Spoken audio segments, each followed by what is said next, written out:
बीते दिनों खबर आई कि देश की राजधानी दिल्ली की हवा एक बार फिर सबसे खराब है। मौसम में बदलाव और पराली जैसी वजह हो सकती है। वैसे बीते दिनों जलवायु परिवर्तन पर आईपीसीसी की एक रिपोर्ट भी सामने आई, जिसके मुताबिक यदि तापमान में 2 डिग्री तक का औसत इजाफा होता है तो गंगा नदी वाले राज्यों में 20% बारिश की कमी हो सकती है। इसका सीधा मतलब है उत्तराखंड, यूपी, एमपी, बिहार, झारखंड, दिल्ली, राजस्थान, हरियाणा और पंजाब की करोड़ों की आबादी पर सीधा असर सिर्फ आबादी पर नहीं बल्कि खेती और अनाज के उत्पादन पर भी, क्योंकि देश के ज्यादातर इलाकों में खेती आज भी इंद्रदेव की मेहरबानी पर ही निर्भर है। इन सब के बीच कार्बन उत्सर्जन में 50% की कटौती और वैश्विक तापमान में इजाफे को 2 डिग्री के मुकाबले 1.5 डिग्री करने का लक्ष्य तय किया गया। बताया गया कि हालात सुधारने के लिए अगर अगले 12 सालों में जरूरी कदम नहीं उठाए गए तो हालात बेकाबू हो जाएंगे। समझना होगा कि प्रदूषण के चलते दुनिया भर में सालाना 17 लाख बच्चों की मौत होती है। हर दिन 4,657 बच्चे काल के गाल में समा रहे हैं और अगर 2 डिग्री तापमान बढ़ा तो दुनिया की 37% आबादी पर सीधा असर पड़ेगा। तो क्या वाकई हम गंभीर हैं, ईमानदार हैं, हमारे नीति निर्माता ईमानदार हैं? यही सब कुछ समझने की कोशिश आज इंडिया बोले।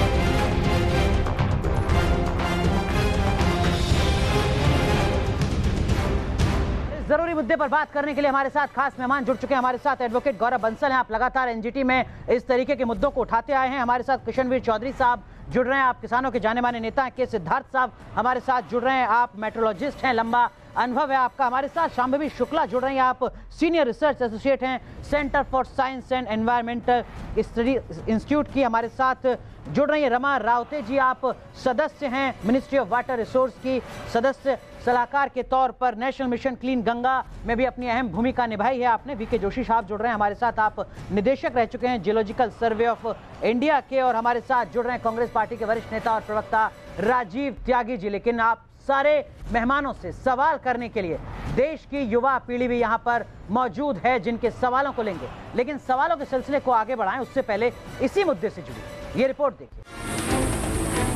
धरती डोल रही है, तूफान और सुनामी का कहर हिंदुस्तान से लेकर यूरोप तक हर तरफ कुदरत का कहर। क्या ये महाप्रलय की आहट है? जलवायु परिवर्तन पर दुनिया की सबसे बड़ी समीक्षा रिपोर्ट भारत के लिए बड़ी चेतावनी दी गई है। इसमें बताया गया है कि अगर दुनिया का तापमान 2 डिग्री सेल्सियस बढ़ता है तो भारत को 2015 की तरह जानलेवा गर्म हवाओं का सामना करना पड़ेगा। आईपीसीसी की रिपोर्ट के मुताबिक अगर धरती के तापमान में 2 डिग्री का इजाफा हुआ तो गंगा किनारे के इलाकों में बारिश में 20% की कमी आ सकती है। इसका असर 12 राज्यों पर पड़ सकता है। बताया जाता है कि इसमें गेहूं के उत्पादन में 6% की कमी आ सकती है, चावल के उत्पादन में 3.2% की कमी आ सकती है, वहीं मक्का का उत्पादन 7.4% कम हो सकता है। बेहद अहम मुद्दा है जलवायु परिवर्तन। सीधे आम लोगों से जुड़ा यह मुद्दा है, लेकिन नीति निर्धारकों की चर्चा के केंद्र में यह मुद्दा कम ही रहता है। टीम न्यूज़ नेशन चर्चा की शुरुआत करते हो। पहला सवाल रमा रावते जी आपसे, आपको लंबा अनुभव है राष्ट्रीय नदी गंगा को लेकर, और जो आईपीसीसी की रिपोर्ट है वो कहती है कि साहब अगर 2 डिग्री का तापमान भी बढ़ता है औसत स्तर पर तो जो पूरी गंगा बेल्ट है और वहां जो पूरे राज्य हैं वहां पर 20% बारिश कम होगी। किस तरीके से आप देखती हैं इस खतरे को, इस चुनौती को? देखिए, ये खतरा बहुत बड़ा खतरा है। ये मैन मेड डिसास्टर है। हम आपको बताएं, इसका सॉल्यूशन पूरे दुनिया में नहीं है, क्योंकि सारी दुनिया का यही प्रॉब्लम आ रहा है। कहीं बाढ़ आ रही है, कहीं स्टॉर्म आ रहा है, कहीं साइक्लोन आ रहा है। ये गांधी जी ने 100 साल पहले देख लिया था।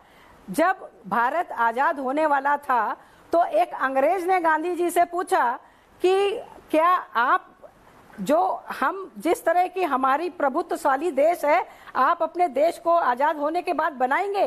तो गांधी जी ने कहा कि it took Britain half the resources of the planet to achieve this prosperity. How many planets will a country like India require? तो ये गांधी जी 100 साल पहले समझ सकते थे। और आज ये जो उपभोक्तावादी है सभ्यता, ये आप सोच लीजिए कि पूरे दुनिया को खत्म करके ही छोड़ेगी अगर नहीं सही तरीके से चुनौती ली गई। आप क्या कर रहे हैं उत्तराखंड में? देवदार के पेड़ 40,000 काट दिए हैं और 14,000 हेक्टेयर जमीन को निर्वनीकरण किया गया है। 20 20,000 टन वहां पर डायनामाइट का विस्फोट किया गया है। तो आप सोच सकते हैं कि ग्लेशियर का क्या हाल होगा।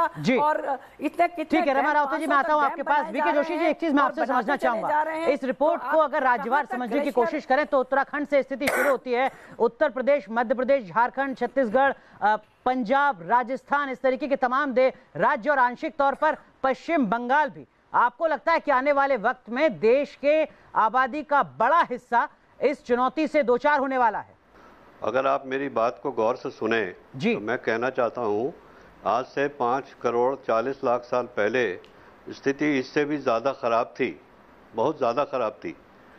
और सी का जो लेवल है इस दौरान 100 मीटर ऊपर गया है, 100 मीटर नीचे गया है। ये ग्लोबल कूलिंग और वार्मिंग प्रकृति का एक नियम है। इस समय हम ग्लोबल वार्मिंग के एरा में हैं। हमारी गलती सिर्फ इतनी है कि हमने उपभोक्तावाद के चक्कर में, लकड़ी के फ्रेम के चक्कर में, नदियों को ख़राब करने के चक्कर में अपने पैर में खुद कुल्हाड़ी मारी है।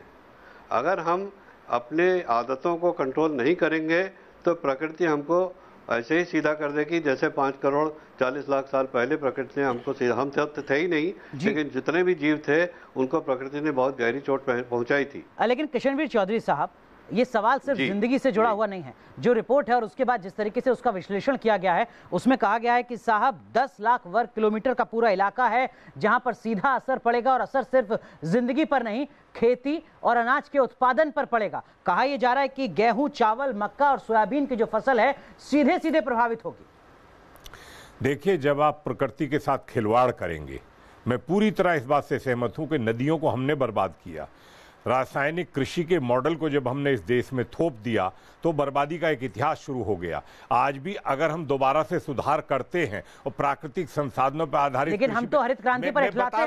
हम तो हरित क्रांति पर इठलाते हैं सर, ये गर्व की बात बताते हैं। जब हमने कारपोरेट एग्रीकल्चर मॉडल को इस देश पे थोपा है तो हमने बर्बादी का इतिहास उसी समय लिख दिया था। आज फिर हमको प्राकृतिक संसाधनों पे जाना पड़ा। आप पराली की बात पे अभी आएंगे अनुराग, मैं आपको दावे के साथ कह सकता हूं कि यदि पराली को, चाहे वो गन्ने की है, गेहूं की है, धान की है, खेत में जुताई कर दें और वेस्ट डिकम्पोजर 1 एकड़ में 500 लीटर पानी में कुल 5 किलो गुड़ में मिक्स करके हम उसमें छिड़काव करवा दें पानी के सिंचाई के साथ, तो 15 दिन में वो खेत बहुत बढ़िया हो जाएगा, फर्टिलाइजेशन, उर्वरक क्षमता बढ़ेगी। लेकिन चौधरी साहब, ये बात किसानों को क्यों नहीं समझाई? क्यों नहीं किसान समझ पाए और क्यों किसान नेता उन्हें नहीं समझा पाए, जिसके चलते 2015, 16, 17 में दिल्ली गैस चैम्बर में तब्दील हो गई? क्योंकि मैंने आपसे कहा, हर वो काम जो कारपोरेट के लाभ के लिए होता है उसी को वैज्ञानिक करते हैं, उसी को पॉलिसी मेकर उसी को आगे बढ़ाते हैं। सिद्धार्थ साहब, एक चीज मैं आपसे समझना चाहूंगा सर, ये कहा गया कि आने वाले दिनों में अगर 2 डिग्री तापमान बढ़ता है तो दुनिया की 37% आबादी होगी जिस पर सीधा इसका असर पड़ेगा। अगर 1.5 डिग्री बढ़ता है तापमान तो तकरीबन 14% पूरी दुनिया की आबादी प्रभावित होगी, और अगर 0.5% भी तापमान बढ़ता है तो भी ढेरों बीमारियों से दो चार होना पड़ेगा पूरी दुनिया को। किस तरीके से आप देखते हैं इन आंकड़ों को? क्या वाकई एक चुनौती है या बेवजह डराने की कोशिश? अगर ये बात सही है तो इसमें कोई शक है ही नहीं कि इससे समस्या पैदा नहीं होगी, क्योंकि 2 डिग्री सेंटीग्रेड तापमान बढ़ने का मतलब है कि समुद्र तल का तापमान भी बढ़ेगा। और आपने देखा होगा कि इस बार भारत में थंडर स्टॉर्म की संख्या बढ़ गई है। इस बार भारत में अरबियन सागर के टेम्परेचर की मात्रा बढ़ गई है, जिसकी वजह से आप 3 चक्रवात देख रहे हैं कि अरब सागर में और बे ऑफ बंगाल में घूम फिर रहे हैं। जाहिर है वाटर टेबल भी नीचे जाएगा क्योंकि एक्सट्रीम्स ऑफ वेदर कंडीशन होने लगेंगे। अगर ऐसा होता है तो, और अगर ऐसा होता है तो क्यों कह रहे हैं सर आप? कहीं संशय है? अभी सवाल हाँ, संशय है क्योंकि आप जलवायु परिवर्तन के बारे में बात कर रहे हैं, हम लोग वेदर एबरेशंस भी होते हैं। चलिए, हमारे साथ कांग्रेस पार्टी के प्रवक्ता राजीव त्यागी साहब हैं। राजीव त्यागी जी, अमूमन आप जैसे प्रवक्ताओं को हम देखते हैं टेलीविजन चैनल पर अलग अलग मुद्दों पर बहस करते हुए, लेकिन पर्यावरण, प्रकृति जैसे मुद्दे पर आप चर्चा कर रहे हैं हमारे साथ। मेरा सीधा सवाल आपसे यही है, क्या वाकई ऐसे जरूरी मुद्दे राजनेताओं के और राजनीतिक दलों के प्राथमिकता में रहे हैं कभी? देखिए, न्यूज नेशन को साधुवाद और अनुराग जी आपको साधुवाद कि आप एक ऐसे विषय पे डिबेट कर रहे हैं जिसका वर्तमान पीढ़ी और भविष्य की पीढ़ी जो आने वाली है सारी भारतवर्ष की या दुनिया की, उन सबका सरोकार है। ग्लेशियर से गंगा तक, पहाड़ से मैदान तक, समुद्र से नदियों तक, धरती से अंतरिक्ष तक, वायु से जल तक, पूरब से पश्चिम तक, उत्तर से दक्षिण तक, सब जगह इस टाइम पर्यावरण, प्रकृति और प्राकृतिक संसाधनों को बचाने की जरूरत है, जिससे हम आने वाली पीढ़ियों को बेहतर देश और बेहतर चीजें दे पाए। हमारे साथ एडवोकेट जुड़े हुए हैं और लगातार गौरव बंसल साहब अदालतों में अपनी आवाज को उठाते रहे पर्यावरण को लेकर। गौरव बंसल साहब, बहुत संक्षेप में पहले एक बार आप बता दीजिए, क्या इस देश के नीति निर्माता पर्यावरण को लेकर ईमानदार हैं, गंभीर हैं? देखिए, हर सरकार का अपना एक एजेंडा होता है और कहीं ना कहीं आप ये कहना भी गलत है कि किसी भी सरकार ने काम नहीं करा पर्यावरण पे, मगर जो उसके एजेंडा है और जो वास्तविक रूप से चीजें सामने आनी चाहिए, उसमें बहुत बड़ा डिफरेंस होता है। एक चीज मैं आपसे समझना चाहूंगा शांभवी, आंकड़ों के हिसाब से भी अगर आप जरा मौजूदा स्थिति को समझाने की कोशिश करें, अगर स्थितियां बदल रही हैं तो वो कितनी खतरनाक हैं समाज के लिए, हमारे लिए, नीति निर्माताओं के लिए? अगर आप देखेंगे कि 2016 से अगर कंटिन्यूसली देखें, जो ये स्मॉग एपिसोड बढ़ता ही चला जा रहा है। हर साल हम देख रहे हैं कि दिवाली के बाद ये स्टबल बर्निंग होता है, उसके बाद दिवाली आती है, दिवाली के बाद फिर स्मॉग होता है। तो ये स्मॉग एपिसोड जो हो रहा है हर साल अगर देख रहे हैं, इसके बहुत सारे कारण हैं। एक जो स्टबल बर्निंग हो रही है पंजाब हरियाणा में, उसकी जो हवा है वो दिल्ली की तरफ को आ रही है, एक तो वही उसका कारण है प्रमुख। और उसके अलावा जो कारण है, जो दिल्ली का खुद का प्रदूषण है, खुद के व्हीकल काउंट अगर आप देखेंगे कि डेली दिल्ली की रोज में 1500 गाड़ियां ऐड हो रही है। हर दिन 1500 नई गाड़ियां आ रही हैं सड़क पर? जी, हर दिन अगर रजिस्ट्रेशन के हिसाब से देखें तो हर दिन डेली बेसिस में 1500 गाड़ियां रजिस्टर हो रही है दिल्ली के अंदर ही। और उसके अलावा एक व्हीकल सोर्सेज है जिसमें पब्लिक ट्रांसपोर्ट में कुछ काम नहीं हो रहा है अभी। अगर देखा जाए कि 500 बसेस डिम्स ने बोला हुआ है कि वो आएंगी, पर अभी तक वो आई नहीं है। दिल्ली में टारगेट था, पहले ही हाई कोर्ट ने ऑर्डर दे रखा था कि 10,000 बसेस होनी चाहिए, बस उसके बावजूद भी अभी तक दिल्ली की रोज में सिर्फ 5,000 बसेस है। ये नीति निर्माताओं की गंभीरता है जिसकी एक झलक यहाँ पर शांभवी दिखा रही है कि आपने योजनाएं तो बना रखी हैं, नीतियां तो बना रखी हैं, क्रियान्वयन किस तरीके का हो रहा है, और अगर क्रियान्वयन नहीं हो रहा है तो उसका असर समाज पर किस तरीके से पड़ रहा है। लेकिन युवा पीढ़ी क्या सोचती है इस पूरे मुद्दे पर, समझने की कोशिश ये भी करते हैं सवालों के जरिए। सर, ग्लोबल वार्मिंग बढ़ रही है तो इसका प्रमुख कारण क्या है और सरकार इस पे क्या कर रही है? मैं ये पूछना चाहती हूँ कि मैं जब सफ़र करती हूँ तो मैं रोड पे देखती हूँ कि काफ़ी सारी ऐसी गाड़ियाँ चलती हैं जिनसे मतलब बहुत ज़्यादा काला धुआं निकलता है। ऐसी बसेस हैं या फिर प्राइवेट व्हीकल्स भी हैं, तो इन गाड़ियों को क्यों सड़क पे आने दिया जाता है? सर, मेरा सवाल ये है कि जब पता है कि ऐसे सिचुएशन होने वाला है और हो रहा है, तो इस पे कोई सख्त कदम क्यों नहीं उठाए जाते हैं? सरकार इन सब चीज़ों को लाइटली क्यों ले जा रही है? अपने पॉलिटिक्स को छोड़ करके कुछ टाइम अपने पर्यावरण के लिए क्यों नहीं निकाल रहे? चलिए, तो ये बुनियादी बात है कि क्यों पर्यावरण मुद्दा राजनेताओं की प्राथमिकता में नहीं है, नीति निर्माताओं की प्राथमिकता में नहीं। और ये समझना बेहद जरूरी है कि ये मुद्दा सीधा आपकी सेहत से जुड़ा है, जिंदगी से जुड़ा है। आप देख रहे हैं इंडिया बोले, जिसमें आज हम बात कर रहे हैं पर्यावरण की, प्रदूषण की, जलवायु परिवर्तन की, और समझने की कोशिश कर रहे हैं कि क्या वाकई इस देश को गंभीर होने की जरूरत है, पूरी दुनिया को ईमानदार होने की जरूरत है पर्यावरण के मोर्चे पर। हम क्या कर सकते हैं, हमारे नीति निर्माता क्या कर सकते हैं? इस मुद्दे पर हमारे साथ भारतीय जनता पार्टी की वरिष्ठ नेता और प्रवक्ता साइना एनसी जी भी जुड़ चुकी हैं। साइना जी, आपसे समझना चाहूंगा, एक WHO का आंकड़ा आया सामने बीते दिनों जिसमें कहा गया कि पूरी दुनिया में अकेले वायु प्रदूषण से हर साल 70 लाख लोगों की जिंदगियां चली जाती है। और उस रिपोर्ट में यह भी कहा गया कि इसमें से 90% जो मौत होती है वो कम और विकसित राज्यों में होती है, जैसे कि भारत। क्या इस देश के नीति निर्माता और सरकार वाकई गंभीर है पर्यावरण को लेकर? ये सभी चीजों में आम जनता का पार्टिसिपेशन बहुत जरूरी है, क्योंकि सिर्फ सीमित नहीं है कि क्या काम सरकार करेगी, क्या काम है सरकार के तरफ से योजनाएं में। शाइना जी, माफ कीजिएगा आपको रोक रहा हूं। कांग्रेस पार्टी के प्रवक्ता वरिष्ठ नेता राजीव त्यागी हमारे साथ जुड़े हुए और वो शायद कोई सवाल करना चाह रहे हैं। राजीव जी, कहिए अपनी बात।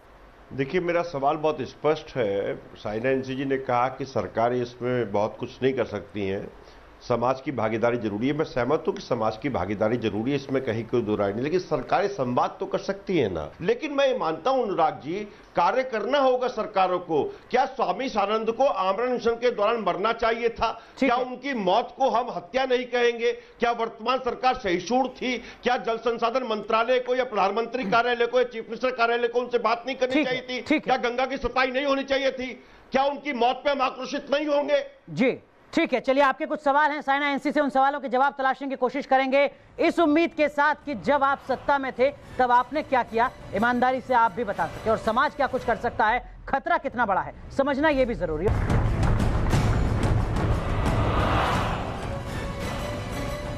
तो आप देख रहे हैं इंडिया बोले, जिसमें आज हम बात कर रहे हैं पर्यावरण की और ये समझने की कोशिश करें कि क्या वाकई हमारे नीति निर्माता गंभीर हैं जलवायु परिवर्तन जैसे जरूरी मुद्दे पर। खास मेहमान हमारे साथ जुड़े हुए हैं और उनसे सवाल करने के लिए इस देश की युवा पीढ़ी भी लेकिन सवालों के सिलसिले को आगे बढ़ाएं उससे पहले इसी मुद्दे से जुड़ी एक और रिपोर्ट देखें।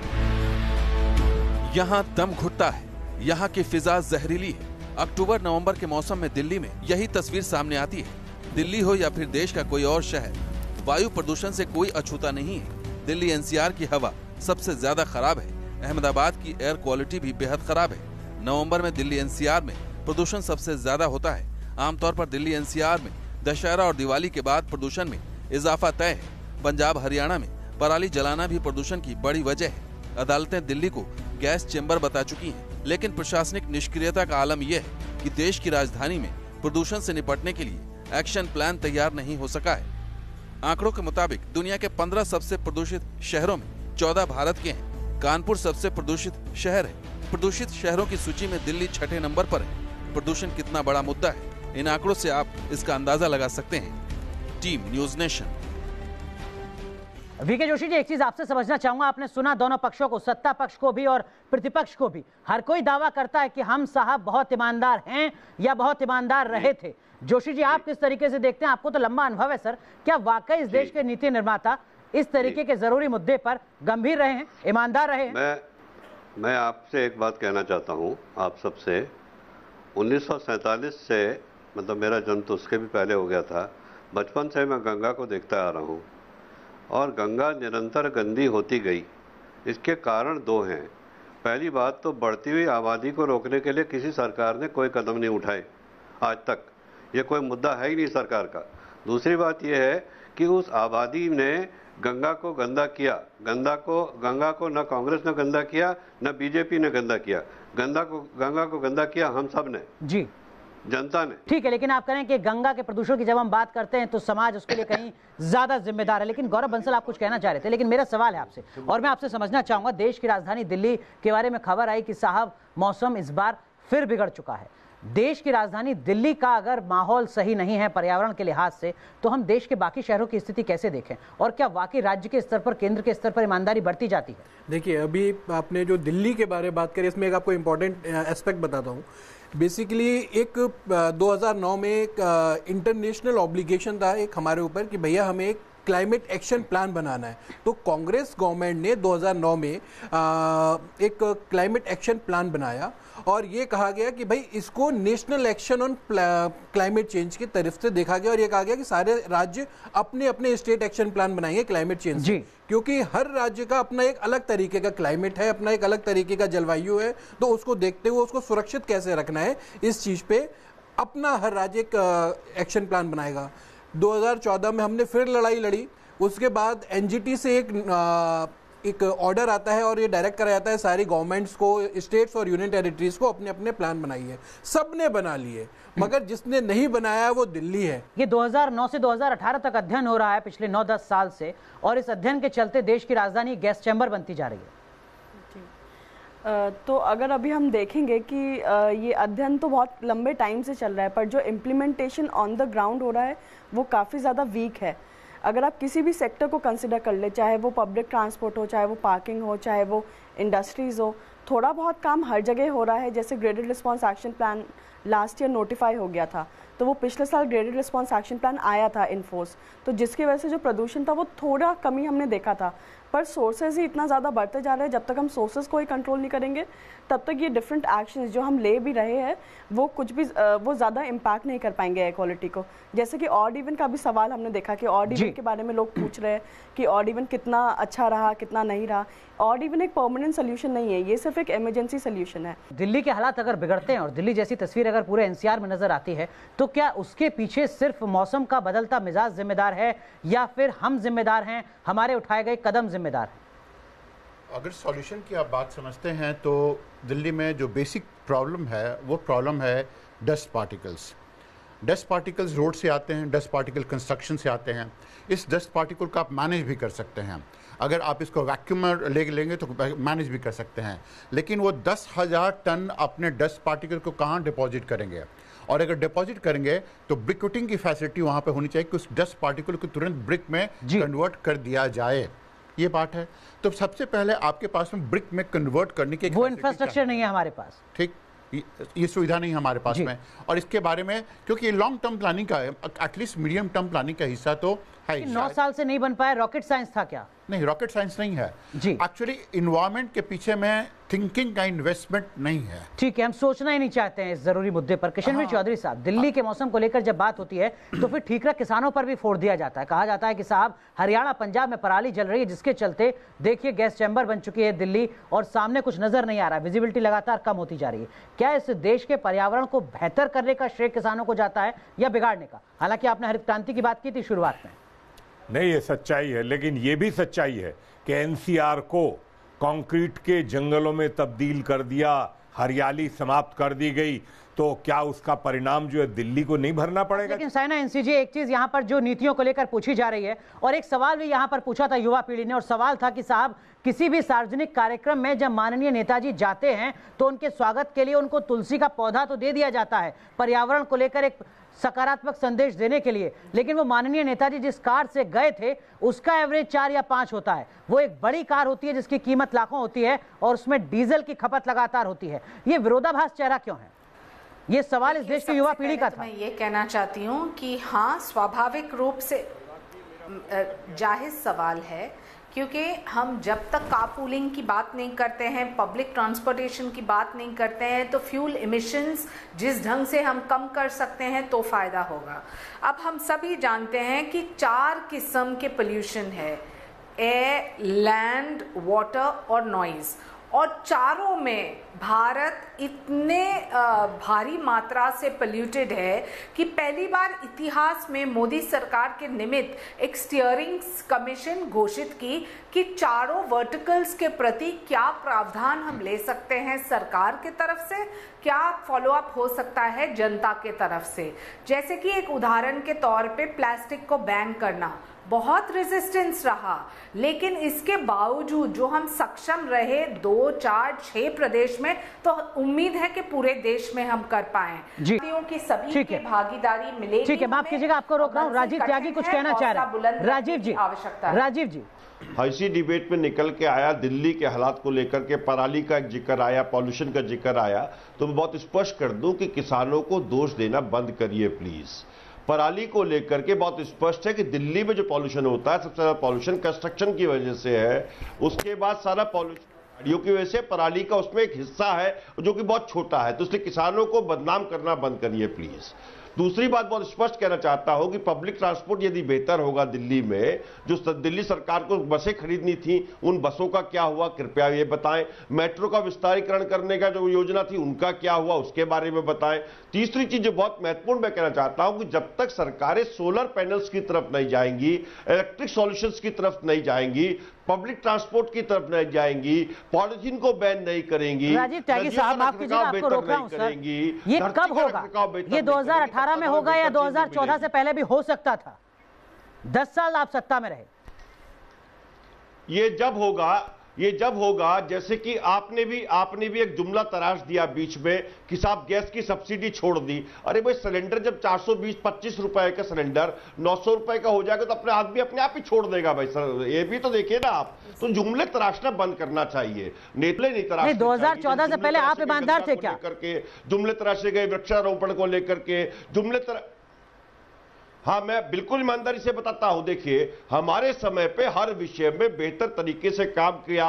याद रखिए गंगा को राष्ट्रीय नदी किसने डिक्लेयर किया था कि हम इसको बेहतर कर देंगे। 80 के दशक में गंगा फेज 1 शुरू किया था सरकार के बारे में, ये जग जाहिर है, तो इसको भी तो देखिए ना। 80 के दशक में फेज 1। राजीव त्यागी जी, गौरव बंसल आप कुछ कहना चाह रहे हैं बहुत संक्षेप में? बिल्कुल, हमने फेज 1 शुरू किया था। मैं आता हूं राजीव जी आपके पास।